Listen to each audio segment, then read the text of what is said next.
Donc on est là pour vous permettre de prendre connaissance, conscience et la mesure du site.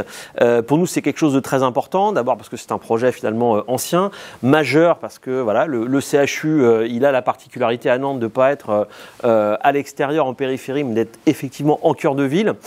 Et son transfert, la construction du chantier en cours sur l'île de Nantes est une opération urbaine et architecturale majeure aujourd'hui, avec un nombre de grues, je ne sais plus s'il y en a 10 ou 12 au total, enfin un vrai gros machin. Et donc le transfert, le déménagement du CHU et la future utilisation du site actuel est évidemment quelque chose de très important pour nous, très symbolique parce que ça croise plein de dimensions.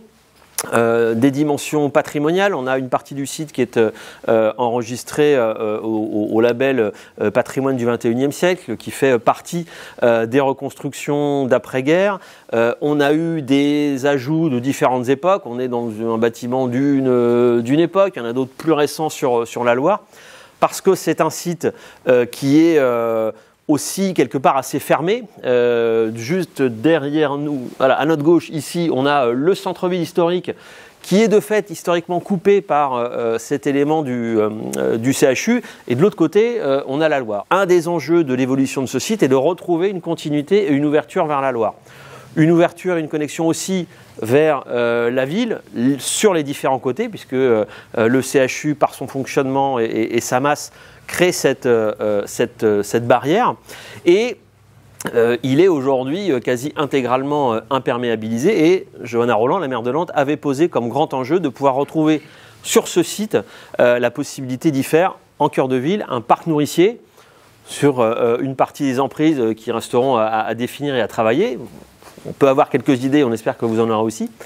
Et puis le dernier sujet, c'est sur cet ensemble de bâtiments qui est existant, comment on peut travailler la question du réemploi. La partie patrimoniale, évidemment, ça nous semble évidemment du strict point de vue de son caractère patrimonial, évident qu'on va la garder.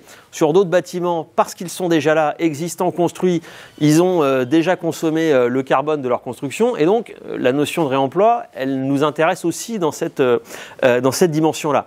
Pour autant, peut-être que tous les bâtiments n'ont pas la même capacité d'évolution, les mêmes caractéristiques, et beaucoup d'éléments techniques aussi dont voilà, on n'aura sans doute pas besoin demain. Et en tout cas, on souhaite se poser demain et vous poser les questions aujourd'hui de qu'est-ce qu'on peut faire de ces bâtiments, qu'est-ce qu'on peut réemployer et à quelle fonction.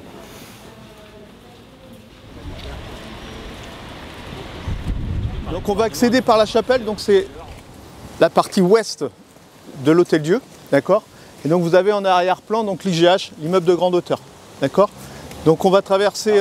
Juste, on commence par une partie qui est quand même la partie patrimoniale du site. Donc la chapelle plus la croix, Michel Rouspitz, architecte de l'État, qui a participé après-guerre au dessin des quartiers qui ont été détruits par les bombardements à Nantes. Donc on a fait plusieurs en centre-ville, il a aussi fait d'autres immeubles et d'autres ensembles à Nantes. Donc c'est vraiment une partie extrêmement importante parce que c'est le style du CHU principal et historique, et parce que une grande partie, enfin une partie voilà, à la fois historique et dans la réalité des immeubles nantais a été marquée par ce dessin de l'après-guerre. Donc il y a au-delà du label Patrimoine du XXe siècle, il y a voilà, une vraie importance dans cet ensemble patrimonial qui est assez singulier. Enfin, on voit bien l'ajout des différentes époques quand on regarde. Donc cette entrée-là, chapelle et la croix, forment quelque chose sur lequel pour nous c'est un invariant. Évidemment ça, on n'y touche pas, il n'est pas question de réfléchir à autre chose que le garder.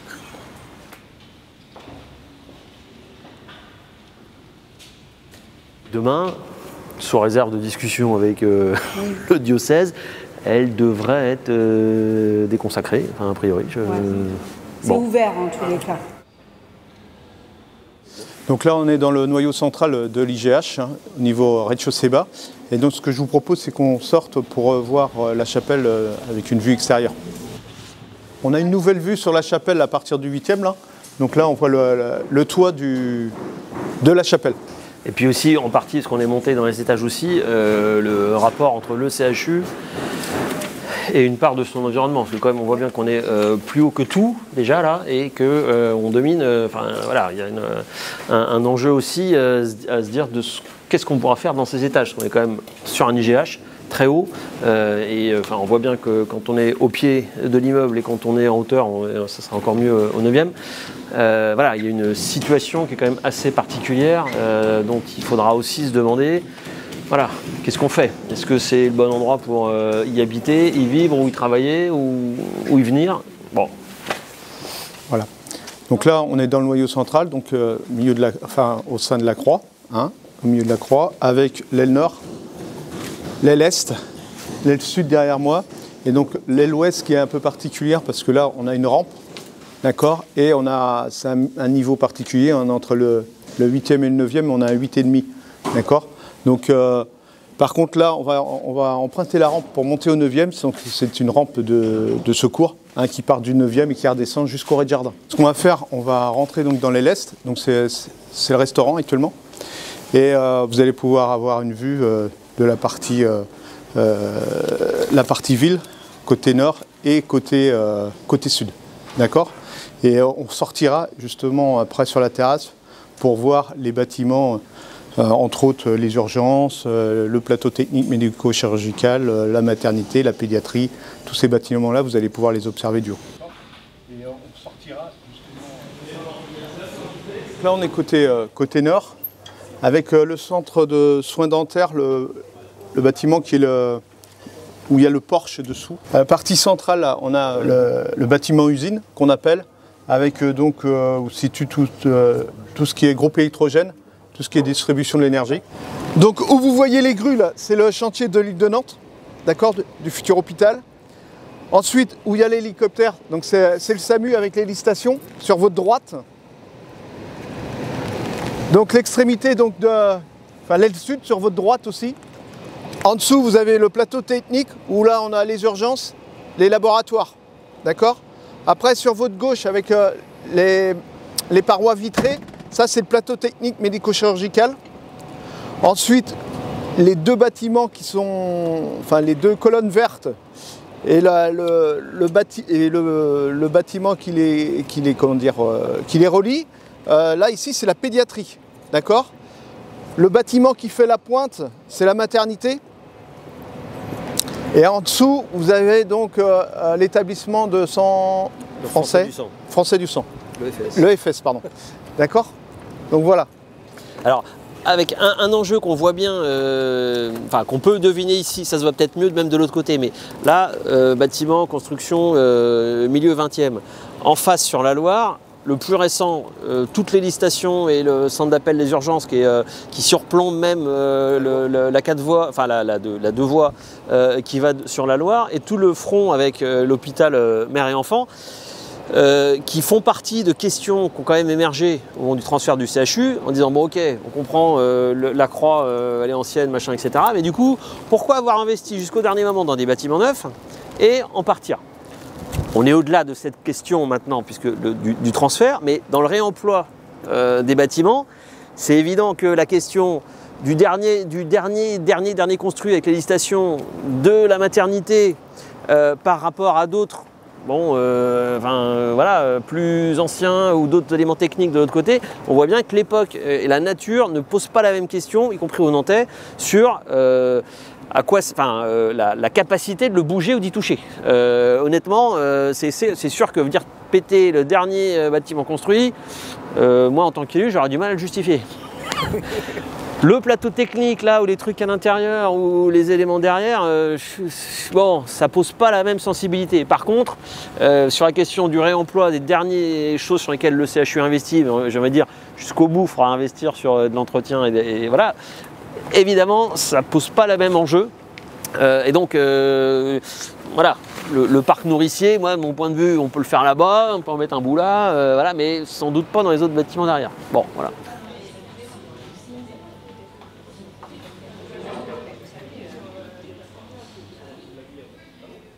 On est bien parti de la faculté de médecine, on est passé par la chapelle, on est monté on est ressorti voir la façade nord de la chapelle, on est remonté dans le cœur de la croix pour aller au 8e étage et on a emprunté la rampe de secours qui se situe sur l'aile ouest. Et puis là, on se situe au niveau 9 ici. Donc on est vraiment dans cette partie restauration. Et quand on est allé sur cette terrasse-là, on a pu voir côté sud les plateaux techniques et tout le dispositif mère et enfant. Puis, quand on regardait en face, on voyait la cathédrale et les éléments du centre-ville. Dans le périmètre d'études, il y a aussi le parking et le bâtiment de direction du CHU. On est aussi dans un site qui dialogue avec la Loire et qui doit demain poser la question de son ouverture et de sa communication avec les différents quartiers, leurs époques, leurs caractéristiques, leurs fonctions qui ne sont pas les mêmes. Voilà. Donc c'est aussi l'inscription, ce qu'on souhaite trouver demain, c'est des circulations, des communications et puis des choses qui se répondent et surtout de plus garder cette espèce d'éléments fermés où on rentre que soit avec un badge, soit quand on vient pour une consultation. Nous sommes à l'extrémité de l'aile sud, d'accord ? Au niveau du 9e étage. Alors, en dessous, on a le bâtiment du SAMU avec l'ADZ, donc pour l'hélicoptère. Donc si vous vous penchez un petit peu, vous allez voir l'hélicoptère juste en dessous, d'accord ? Et puis donc le bâtiment, lui, il surplombe légèrement la Loire, hein, à son extrémité, le bâtiment du SAMU, et puis les voies sur berge. L'aile est et l'aile sud sont principalement des ailes d'hospitalisation. Voilà, exceptionnellement, il y a le 9e où on a de la restauration, mais normalement à peu près tous les niveaux sont en aile d'hospitalisation. Donc on va aller juste à l'entrée pour que vous voyez un petit peu comment ça se présente. Donc l'aile sud fait environ 100 mètres de long, d'accord ? Donc avec les chambres côté façade S, et donc plutôt sur le côté droite, ce sont les locaux techniques, salle de soins, bureaux, mais les chambres sont façade Est, hein, côté gauche. D'accord ? Donc environ 100 mètres de long. L'aile Est, avec les chambres, principalement sur la façade sud. D'accord ? Donc une aile qui fait un peu moins de 100 mètres, elle est un peu moins longue que celle de l'aile sud. L'aile Nord, donc les ailes Nord sont principalement des ailes de consultation. D'accord ? Et là, une particularité, on est au premier étage et on a un accès sur le centre de soins dentaires. Donc l'aile ouest, qui est aussi une aile qui est consacrée à la consultation. D'accord ? Et là, c'est pareil, on a à l'extrémité de l'aile, on a des galeries de liaison vers la fac de médecine. Alors l'aile ouest, comme je disais, elle est particulière, hein, parce qu'on a il y a des niveaux intermédiaires. Donc c'est pour ça qu'on a des rampes, parce que entre le rez-de-chaussée haut et donc le premier, on a un étage technique. On est au rez-de-chaussée haut et donc on a 9 étages au-dessus de nous. Hein. L'escalier dessert jusqu'au 9e étage et permet aussi de descendre jusqu'au rez-de-jardin. Donc la galerie de liaison qui permet de rejoindre le bâtiment Jean Monnet.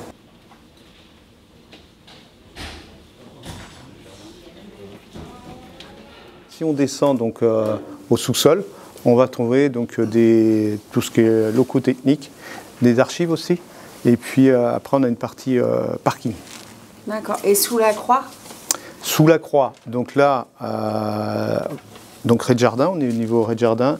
Dessous, on a une galerie technique, mais qui permet de traverser. On passe sous toutes les ailes. Donc c'est restreint quand même, c'est pas très large. On a tous les réseaux là aussi qui passent.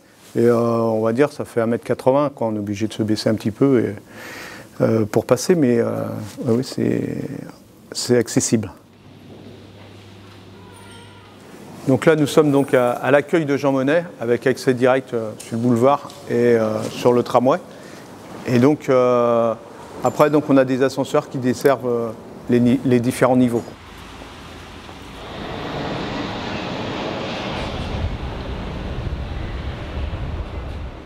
Sous le parking, on a un parking souterrain, d'accord, qui permet d'accéder directement par les sous-sols au bâtiment Jean Monnet. Donc derrière vous, donc, on a l'EFS, la maternité, la pédiatrie, donc le PTMC, Ensuite, on a les galeries de liaison entre l'Hôtel-Dieu et le PTMC, d'accord, et Jean Monnet. Donc le palier où on était tout à l'heure, où on rentrait, je vous ai expliqué qu'on rentrait dans le bâtiment Jean Monnet. Mais là, on a un carrefour où qui permet d'aller sur Jean Monnet ou sur l'Hôtel-Dieu et de rejoindre le PTMC. Donc ici, on a les passerelles de liaison entre donc les urgences, donc le PT1 qu'on appelle un plateau technique, vers le PTMC. Derrière, on passe sous le porche de l'IRT, d'accord. Et donc pareil ici, entre l'Hôtel-Dieu et les urgences, le PT1, donc on a aussi des galeries de liaison. Donc là derrière vous, vous avez les passerelles de liaison entre le bâtiment du SAMU et les urgences. Donc la plus haute, c'est celle qui vient de l'hélistation, qui permet de rejoindre l'ascenseur, qui permet de descendre au niveau des urgences. D'accord. Et puis la seconde, elle permet d'accéder par les escaliers aux urgences. Ok. Donc là, vous pouvez voir l'arrière de l'hélico, là, au niveau de la passerelle. Donc là, on va rentrer donc, dans le rez-de-jardin de l'Hôtel-Dieu, donc toujours de l'IGH, pour voir les circulations logistiques qu'il y a à ce niveau-là. Le couloir de l'aile Est, ici l'aile Nord. On retrouve toujours à peu près la même configuration. Oui, quoi. Ah, donc là, on est dans le noyau central. Donc là, ici, là, on a la morgue, le couloir ouest, donc c'est la morgue. Et après, quand on retourne sur la gauche, là, c'est l'aile sud, avec tout ce qui est lingerie, distribution, conditionnement des repas.